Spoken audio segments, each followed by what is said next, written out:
नमस्कार दोस्तों, मेरा नाम है कबीर। तो दोस्तों, इस वीडियो में हम डिस्कस करने जा रहे हैं नियम जो आपको सोल्व करने में एरर डिटेक्शन एंड करेक्शन के क्वेश्चन इंग्लिश में हेल्प करेंगे। तो दोस्तों, इस वीडियो को शुरू से लेकर एंड तक जरूर देखें। ये वीडियो आपके आने वाले सारे एग्जाम्स जो भी भारत में होते हैं जिनमें इंग्लिश पूछी जाती है उसके लिए मोस्ट इंपॉर्टेंट रहेंगे। तो दोस्तों, ये दूसरा भाग है। अगर आपको पहले भाग का लिंक चाहिए तो मैं कमेंट सेक्शन में डाल दूंगा, आप वहाँ पे पहला पार्ट इसका देख सकते हैं। तो दोस्तों, अगर ये सारे नियम आप जो भी मैं इसके ऊपर वीडियोस बनाऊंगा आने वाले सेशंस में, अगर आप ये सारे अच्छे से याद कर लेते हो, अच्छे से क्रैम कर लेते हो, तो आपको फुल मार्क्स सिक्योर होंगे। अगर आपको इस वीडियो की पीडीएफ चाहिए तो टेलीग्राम में जाके सर्च कीजिए @street study, वहाँ पे आपको हमारा चैनल देखने को मिलेगा, वहाँ पे जाके आप हमें फॉलो कीजिए। इसके अलावा आप हमें इंस्टाग्राम पे फॉलो कर सकते हैं। इंस्टाग्राम पे आपको सर्च बॉक्स में लिखना है स्ट्रीट स्टडी 247, वहाँ पे आप हमें फॉलो कर सकते हैं। तो दोस्तों, ज़्यादा टाइम वेस्ट नहीं करूँगा, लेट्स स्टार्ट द सेशन। तो दोस्तों, भाग 1 में मैं रूल 1 से 5 तक के सारे डिस्कस कर चुका हूं, जो इंग्लिश ग्रामर के रूल हैं और ये सभी एग्जाम्स में आपको देखने को मिलते हैं। अब रूल नंबर 6 डिस्कस करते हैं। तो रूल नंबर 6 कहता है, if the subject consist of 2 singular words, अगर किसी सब्जेक्ट में 2 सिंगुलर शब्दों जो और, नाइदर और, आइदर और से कनेक्ट हो, तो जो subject is singular and requires a singular verb, तो जो सब्जेक्ट होता है वो सिंगुलर होता है और उसको सिंगुलर वर्ब चाहिए। मतलब कि अगर कोई भी सब्जेक्ट जो और से जुड़ के बना हो, नाइदर नोर से, आइदर और से, ये 3 चीज़ें याद रखनी है, और, आइदर और, नाइदर नोर।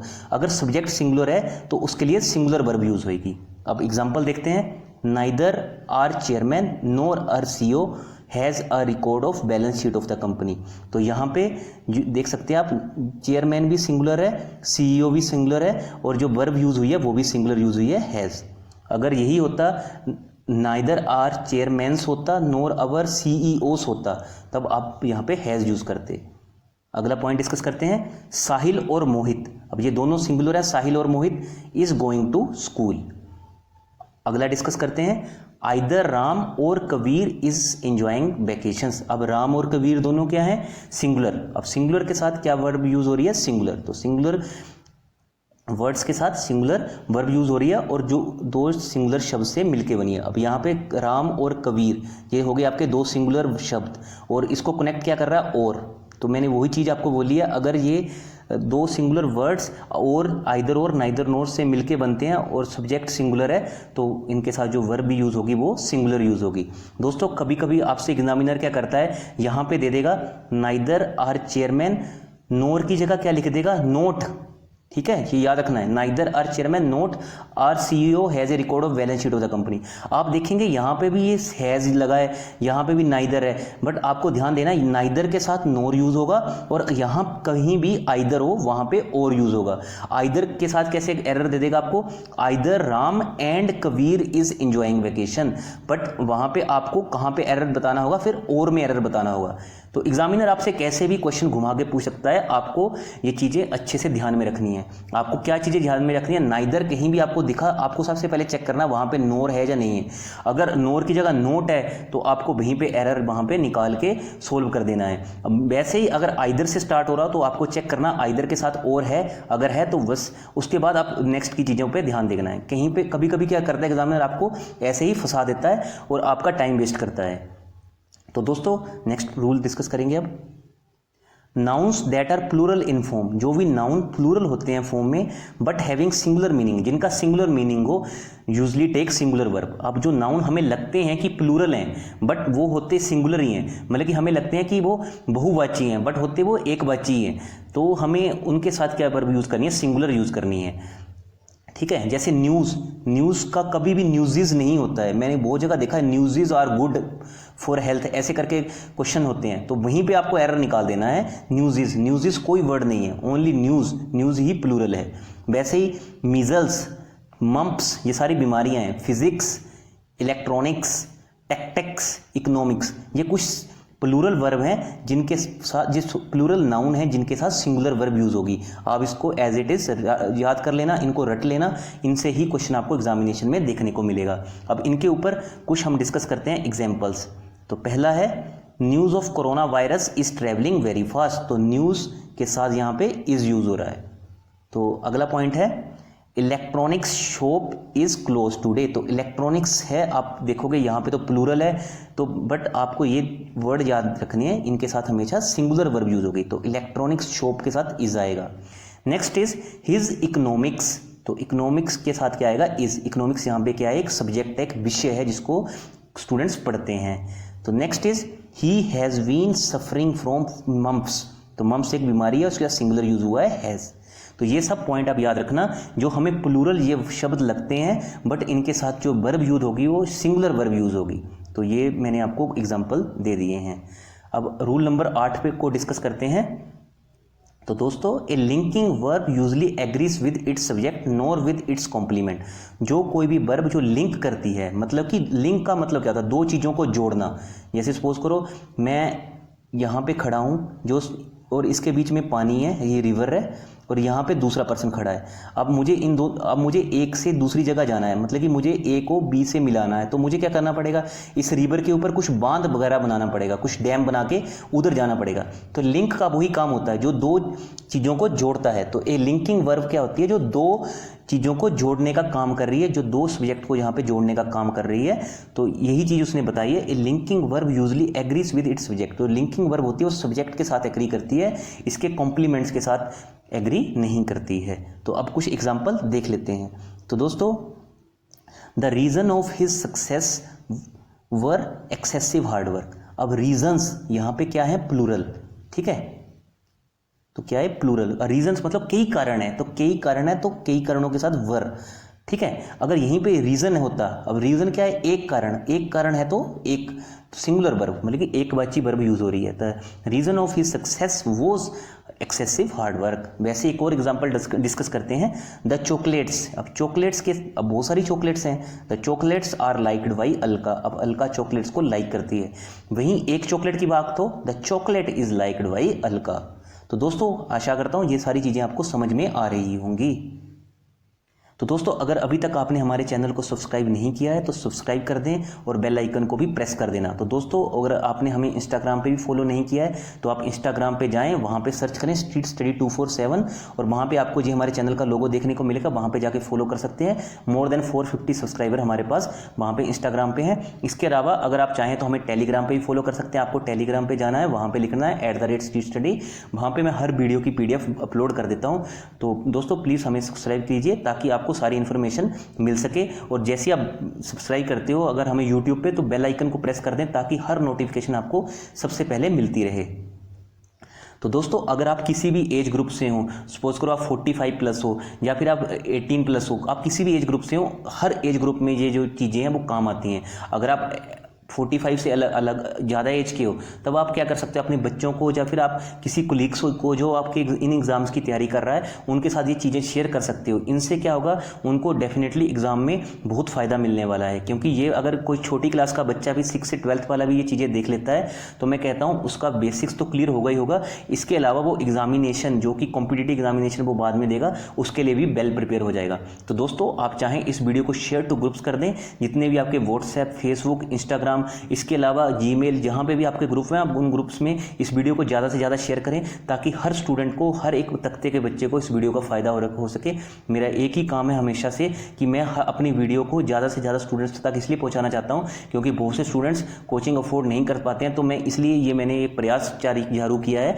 ये इस प्रयास के थ्रू मेरी एक ही कोशिश है कि उन स्टूडेंट्स का भला हो सके जिनके लिए इंग्लिश पढ़ना एक बहुत बड़ा हार्ड नट लगता है। दे थिंक कि यह it is a hard nut to crack. तो मैंने उन सब के लिए चीज़ें लेके आया हूँ एक सिंप्लीफाइड मैनर में। आशा करता हूँ आपको मेरा ये प्रयास बहुत अच्छा लगेगा। अब रूल नंबर 9 डिस्कस करते हैं। Plural verbs are required for many noun that have no singular form. अब प्लूरल वर्ब लगता है, मतलब कि प्लूरल वर्ब यूज़ होता है फॉर मैनी नाउन, कई नाउन के साथ, that have no singular form, जिनकी कोई सिंगुलर फॉर्म नहीं है। एग्जाम्पल, अब ये आपको एग्जाम्पल याद रखने हैं, इनके साथ प्लूरल नाउन यूज हो, प्लूरल वर्ब यूज होगी। तो ये आपको वर्ड्स याद रखने हैं, जैसे proceeds, goods, Ashes, remains, credentials, premises etcetera. अब डिस्कस करते हैं पहली चीज। अब गुड क्या होता है, अच्छा, और गुड्स क्या होता है, सामान, लगेज, ठीक है, जो भी आप उठा के लेके जाते हैं एक जगह से दूसरी जगह, कोई भी सामान आपका हो सकता है। तो पहली एग्जांपल डिस्कस करते हैं। The goods are dispatched through DTDC courier. तो गुड्स मतलब यहाँ पे सामान को डिस्पैच किया गया डीटीडीसी कुरियर के थ्रू। अब गुड्स के साथ कौन सी वर्ब यूज़ की मैंने, प्लूरल वर्ब यूज़ की। यही चीज़ मैंने कहा है कि प्लूरल वर्ब्स यूज़ होती है, ये कुछ वर्ड्स हैं जिनके साथ। ठीक है, अगला डिस्कस करते हैं। The credentials of this good work are given to Chandra Mohan. तो क्रीडेंशियल मतलब जो उनको विशेषता दी जाती है, मतलब कि जिसने बहुत ज़्यादा योगदान दिया हो, मतलब कि जो फेमस पर्सन रहा हो। तो इस जो ये अच्छा काम हुआ है जिसकी वजह से किसी कंपनी का नाम या किसी ऑर्गेनाइजेशन का नाम बड़ा है, तो जो इस अच्छे काम को जिसने किया है उसके साथ आप आर यूज़ करें, मतलब कि क्रेडेंशियल्स के साथ आर यूज़ होगा। वैसे ही प्रीमाइसिस, ये भी मैंने एक एग्जांपल दिया आपको, premises rent are very high. अब कोई भी आप प्रीमाइसिस लेते हैं, चाहे बैंक का प्रीमाइसिस हो, चाहे किसी कंपनी का प्रीमाइसिस हो, तो वहाँ पे भी आपको आर यूज़ करना है, मतलब प्लूरल वर्ब यूज़ करनी है। आशा करता हूँ दोस्तों रूल नंबर 9 आपको समझ आया होगा। दोस्तों अगर फिर भी अगर आपको किसी भी रूल में डाउट लगे तो आप कमेंट कर देना, मेरी टीम और मैं साथ का साथ आपका हर कमेंट देख के साथ का साथ आपको रिप्लाई करेंगे, ताकि आप किसी भी क्वेश्चन से वंचित ना रह सकें। तो दोस्तों अब कलेक्टिव नाउन क्या होते हैं? तो collective noun is a word that represents A group of animal, person और थिंग। कलेक्टिव मतलब बहुत सारी चीज़ों को कलेक्ट करना, ठीक है, एक ग्रुप को, ठीक है, जैसे एनिमल्स, पर्सन्स, थिंग। तो collective noun is a word that represents A group of animals, person और थिंग। जो एक ग्रुप को डिफाइन करते हैं वो होते हैं कलेक्टिव नाउन। तो अब कलेक्टिव नाउन कौन कौन से होते हैं? जैसे audience, committee, company, council, army, police, society, board, department, cabinet, ये सब क्या हैं आपके कलेक्टिव नाउन्स। तो दोस्तों रूल नंबर 10 डिस्कस करते हैं। ये आज की वीडियो का आखिरी रूल है, अगली वीडियो में 11 से 15 तक के रूल आपके सामने डिस्कस करूंगा, इसको अच्छे से देखें। When the group acts as a unit, जब कोई ग्रुप, ये पूरा ग्रुप कोई भी, जैसे audience, committee, company, council, army etcetera etcetera, when the group acts as a unit the verb should be singular. अब ये ग्रुप अगर एक यूनिट की तरह काम करता है, यूनिट मतलब एकता में काम करता है, इनका मतलब एक होता है, यूनिट का मतलब क्या होता है? एक, ठीक है, एक यूनिटी में काम करता है। यूनिटी हमने पढ़ा था ना कि यूनिटी में बल होता है, एकता में बल होता है, तो यूनिटी इज द स्ट्रेंथ, ठीक है। तो अगर कोई भी ग्रुप, ये कोई भी ग्रुप है जो एकता में काम करता है, मतलब कि एक सिंगल यूनिट की तरह काम करता है, तो वर्ब उसके साथ क्या यूज होगी? सिंगुलर। मतलब कोई ग्रुप है जो एक है, तो एक मतलब सिंगुलर। एग्जाम्पल डिस्कस करेंगे दोस्तों। The committee has agreed to submit its balance sheet today. अब द कमेटी क्या हो गई है कि सबमिट करेगी इसकी बैलेंस शीट को आज, तो कमेटी क्या कर गई है? एग्री कर गई है। तो कमेटी के साथ हमने यहाँ पे हैज़ यूज़ किया है, क्योंकि ये सब पूरी कमेटी मेंबर, अब कमेटी में क्या होगा? बहुत सारे कमेटी मेंबर होंगे। जैसे बैलेंस शीट बनानी है तो इसमें किस किस का योगदान होगा? कंपनी का सीईओ को पता होगा, फिर कुछ अकाउंट के पर्सन होंगे, फिर कुछ जो ऑडिटर्स होंगे, ठीक है, कुछ सीए होंगे, तो कमेटी में बहुत सारे लोग होंगे। अब ये सब एक जगह पे सहमत हो चुके हैं कि हमें आज ही बैलेंस शीट प्रोवाइड करनी है। तो कमेटी हैज़ एग्रीड टू, अब यहाँ पे हैव नहीं आएगा क्योंकि उनकी एक मत है, एकजुटता है, वो बोल रहे हैं कि भैया आज ही सबमिट करनी है, तो आज ही करनी है। अब नेक्स्ट डिस्कस करते हैं। The board of directors meets once in a month. अब बोर्ड ऑफ डायरेक्टर, अब मैंने आपको एक चीज़ बोली थी, कोई भी वर्ब के साथ एस यूज हो जाता है तो वो क्या बन जाता है? Third party singular. अब देखो यहाँ पे वर्ब क्या थी? मीट। अब अगर ये अकेला मीट रहता तो क्या होता वो? तो वो प्लूरल होता। अब मैंने एस लगा दिया, मैंने पहले बताया था रूल नंबर 1 to 5 में कि अगर एस यूज़ हो जाए किसी वर्ब के साथ तो वो थर्ड पार्टी सिंगुलर बन जाता है। इसलिए कह रहा हूँ दोस्तों, अगर आपने रूल नंबर 1 to 5 नहीं पढ़े हैं तो आप जरूर पढ़ लें, क्योंकि ये सारे रूल एक दूसरे के साथ इंटर कनेक्ट होते जाएंगे। The board of directors meets once in a month, ठीक है। अगला पॉइंट डिस्कस करेंगे अब दोस्तों। The minority has made this decision. अब किसी कंपनी में कोई माइनॉरिटी थी, इन्होंने अपना डिसीजन बना दिया है, तो मतलब कि ये एग्री कर गए अपना डिसीजन बनाने को। Next point is the company is one of the most reputed in the world for producing silver plates.